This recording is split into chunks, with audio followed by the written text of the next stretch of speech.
um safado, sem vergonha, eu sei o que você faz, sei como você é, eu sei o que tem debaixo dessa túnica. Que a maioria desses grupos, dessas seitas, os seus líderes estão envolvidos em escândalos de pecados sexuais. Quanto mais religioso, mais legalista, mais impunha regras, mais escândalos tinha.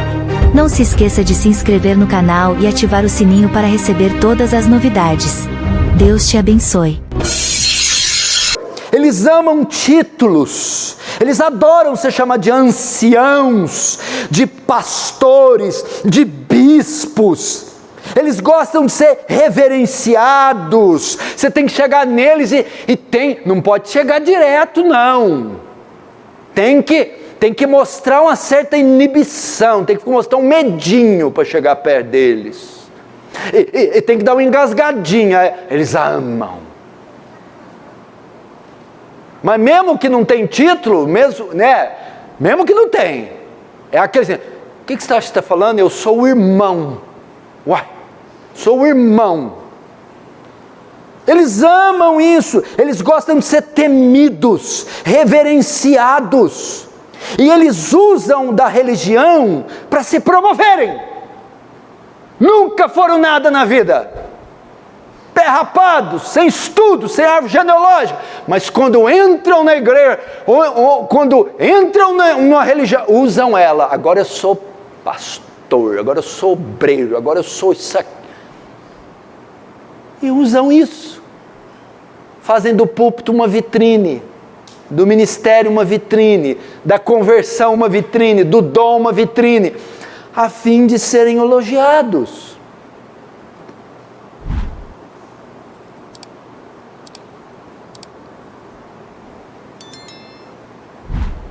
O religioso faz isso. As seitas promovem isso. Eles gostam disso. E você quer coisa para deixar a gente soberba? É a religião. Você quer um negócio para estragar a pessoa? É a religião. Principalmente no meio que distribui dons. Pai do céu. Isso é muito perigoso. Jesus está dizendo para tomar cuidado. Agora o que Jesus... Veja só que interessante. Jesus está falando com a multidão agora. Até agora. Agora do verso 7 em diante, ele vai se dirigir diretamente aos fariseus. Na forma de 8 ais. São 8 reprovações. E 8 condenações. Veja só, ele está falando, na cadeira de Moisés, está sentado, está falando de forma geral. Agora ele vai dirigir só para eles. Ele vai dizer, ai de vós escribas e fariseus. Ok? Ele vai se dirigir a eles na forma de 7 ais, são 7 reprovações, 7 condenações. Por quê? Qual a razão? Agora nós veremos. E lembre-se, estes 8 ais estão sendo dirigidos para nós aqui essa noite. Para aqueles que são ímpios e se escondem debaixo da religião, ou para aqueles que são cristãos, mas não entenderam o caráter da nossa fé e estão vivendo uma religiosidade. Prepara o ai aí. Primeiro ai, por que Jesus pronuncia? Porque os religiosos impedem as pessoas de se converterem. Verso 13. Ai de vós, escribas hipócritas e fariseus, porque fechais o reino dos céus diante dos homens. Pois vós não entrais, nem deixais entrar os que estão entrando. Olha só.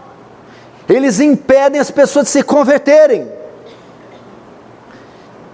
Eles estão perdidos e mantêm os outros perdidos. Fecham a porta do reino, nem entram, nem deixam os outros entrarem. Típico da seita, típico dessas religiões, e típico do religioso. Ele quer impor as pessoas na sua caixinha, no seu sistema. no seu modo legalista, pequeno, limitado de ver a fé, ver a Cristo.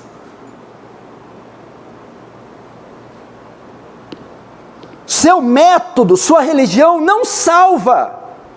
E alguns deles, na maioria, nem eles mesmos são salvos.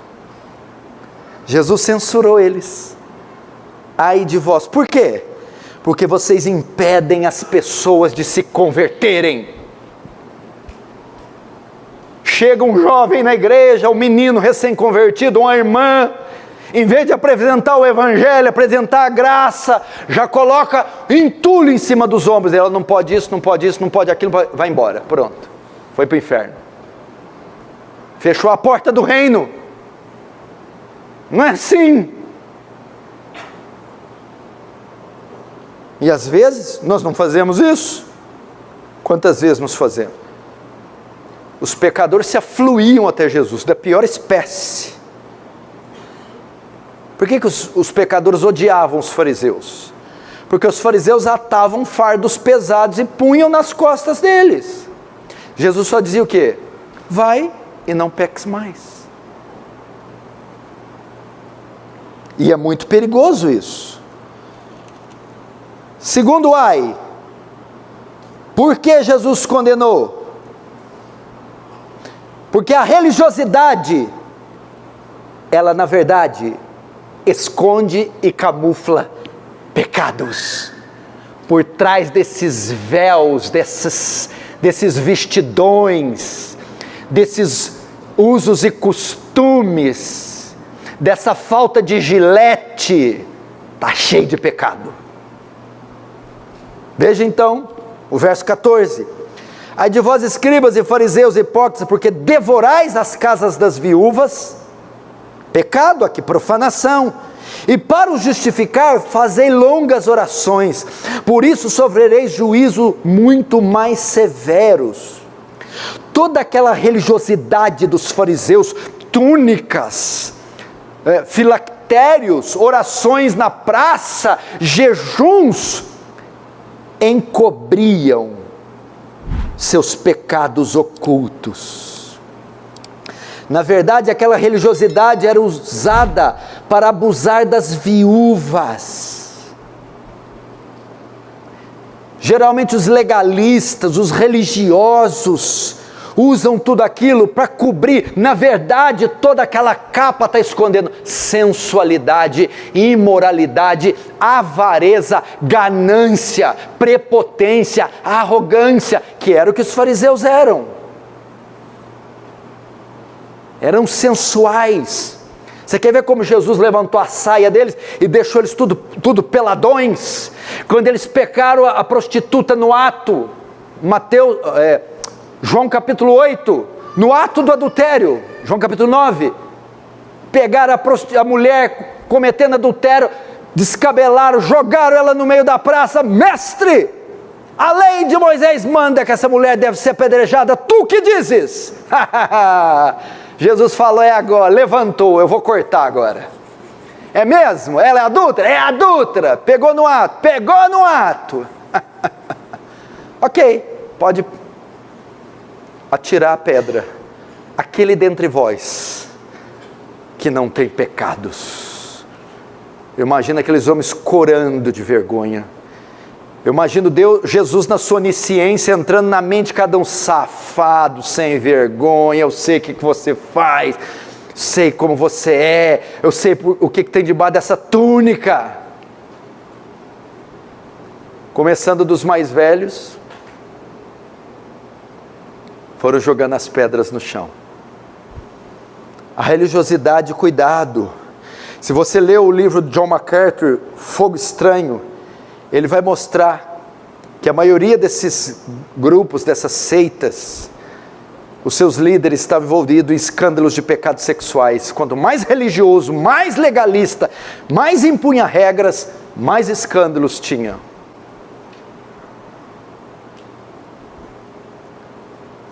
Estão mentindo, Humberto? Terceiro ai, a religiosidade, sabe onde que ela termina? termina no inferno. Verso 15. Ai de vós, escribas e fariseus hipócritas, porque rodeais o mar e a terra para fazer um prosélito. E uma vez feito, tornais filho do inferno 2 vezes mais que vós.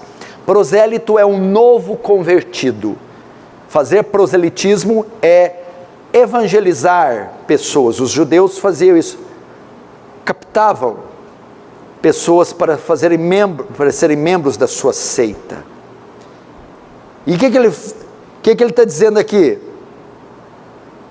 Vocês buscam, se esforçam para disseminar sua doutrina, seu legalismo, sua religiosidade.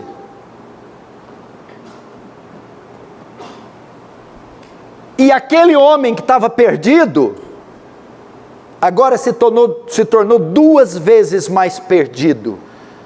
Porque você pegou um pecador, e em vez de você levá-lo para o caminho da salvação, a graça, o Senhor Jesus Cristo, você impõe sobre ele o fardo da sua religião. E aquele que estava condenado, agora está 2 vezes mais condenado.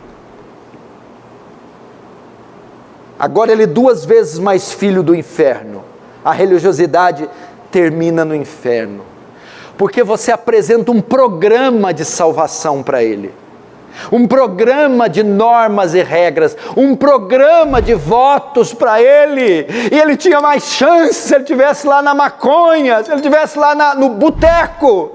Agora você fez o quê? Deu uma falsa segurança de salvação. Você diz, faça isso, aquilo, não faça isso, aquilo, e ele se fiou naquilo. Salvação por obras. Agora ele está mais condenado, porque ele podia ter chance no juízo. Cuidado, quando você vai até alguém, a primeira coisa que se apresenta para ele é Cristo. Sua obra na cruz, sua vida, sua morte, sua ressurreição.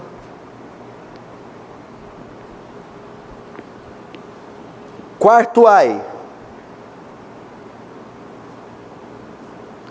A religiosidade dá ênfase no secundário e esquece o essencial. Verso 16. Ai de vós, guias cegos, que dizei, quem jurar pelo santuário, isso é nada, mas se alguém jurar pelo ouro do santuário, fica obrigado pelo que jurou. Insensatos e cegos, pois qual é maior, o ouro ou o santuário que santifica o ouro? Dizeis, quem jurar pelo altar, isso é nada, quem porém jurar pela oferta que está sobre o altar, fica obrigado pelo que jurou. Cegos, pois qual é maior, a oferta ou o altar que santifica a oferta? Portanto, quem jurar pelo altar, jura por ele e por tudo que sobre ele está. Quem jurar pelo santuário, jura por ele e por aquele que nele habita. E quem jurar pelo céu, jura pelo trono de Deus e por aquele que no trono está.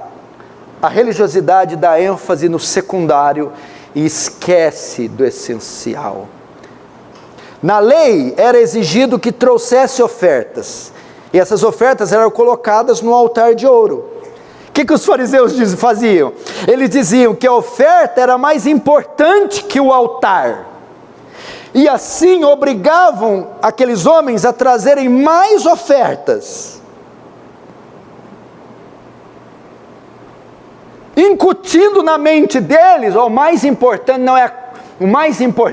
não é o templo, não é o altar, não são os objetos, mas é a quantidade do que você deposita. E ainda tem o 23, ai de vós, escribas, fariseus, hipócritas, porque dais o dízimo da hortelã, do endro, do cominho, e tendes negligenciado os preceitos mais importantes da lei, a justiça, a misericórdia e a fé. Deveis, porém, fazer essas coisas sem omitir aquelas. Até aí. O 23, por exemplo, eles davam dízimo do coentro, e eles eram rígidos em exigir o dízimo das suas plantações e do seu gado. Mas as coisas mais importantes, por exemplo, a justiça, a retidão, a misericórdia, o cuidado com o próximo, e a fé, a devoção, eles negligenciavam. O religioso faz isso. Dá ênfase no secundário e deixa o essencial de lado. se preocupavam com as regras, mas com a hipocrisia, ganância, imoralidade não tinha problema. É isso que eles faziam. Temos que tomar cuidado também. ênfase no secundário, no externo, e no essencial, negligência, amor, misericórdia, fé. Ou seja, maior cuidado com o interior, gente. Gente, a minha luta a semana inteira é travada aqui dentro. No exterior já estou aprovado faz tempo. Olha no exterior o pastor que eu me tornei, o homem que eu me tornei. Se eu fosse me fiar nisso, mas e o meu interior? Quantas vezes eu me pego sendo hipócrita, julgando? Quantas vezes eu pego meu coração, parecendo o coração de um demônio? Eu falo, meu Deus, o que é isso? É aqui que a luta é travada. Eu não estou sendo misericordioso. Cadê o meu amor? A minha fidelidade? Minhas intenções? Que isso? Elas estão degladiando dentro de mim. O religioso não. Já fui, já votei, já fiz, já ofertei. Uai, o que você quer mais? E aí o 24, olha lá. Fecha com o 24. Guias cegos, coais o mosquito e engolis o camelo. O que é coar o mosquito e engolir o camelo? Coa o mosquito, fica olhando para o cabelo dos outros. Mosquito, mas engole o camelo, é adúltero. Fica preocupado com coisinha. Mosquito. Mas o coração está podre. Camelo. Isso às vezes passa com a gente. Abra um parênteses agora. Será que você não tem sido um mero religioso? Será que você não está sendo como os fariseus? ênfase no secundário, esquecendo do essencial. Sétimo, estamos acabando. E agora ele vai mostrar, é a extensão do argumento anterior, ele vai dar continuidade. A religiosidade se preocupa mais com o exterior, verso 25 a 28. Ai de vós, escribas e fariseus hipócritas, porque limpais o exterior do copo e do prato, mas estes por dentro estão cheios de rapina e intemperança. Fariseu cego, limpa primeiro o interior do copo, para que também o seu exterior fique limpo. Ai de vós, escribas, fariseus, hipócritas, porque sois semelhantes aos sepulcros caiados, que por fora se mostram belos, mas interiormente estão cheios de ossos de morte e toda imundícia. Assim também vós exteriormente pareceis justos aos homens, mas por dentro estáis cheios de hipocrisia e de iniquidade. A religiosidade faz com que as pessoas se preocupem com roupas, vocabulário, saudações, acessórios, rituais, mas não com o coração. É a saudação, preocupa com a saudação, a vestimenta, o vocabulário crentez, mas esquece do coração. Gostou do vídeo? Então, assista outro e seja edificado pelo Genuíno Evangelho.